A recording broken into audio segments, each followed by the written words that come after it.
How to find ByBit wallet address. Hello everyone, I'm Anna here to guide you. So without any further ado, let's get started.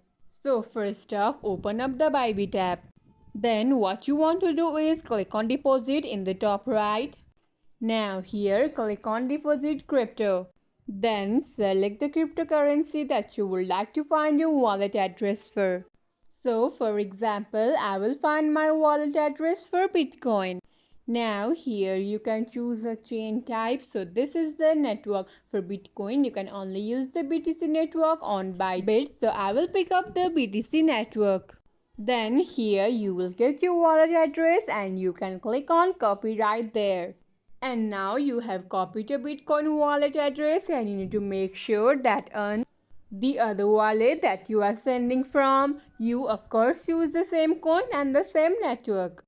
There is a minimum deposit amount, so make sure that you deposit more than the minimum amount. Now here you have your wallet address and you can just paste it on your other wallet. And then you can deposit your crypto onto ByBit. So that's how you find your ByBit wallet address. If this video helped you out, please leave a like and subscribe for more. Got questions? Please leave in the comments down below. Signing up until next time.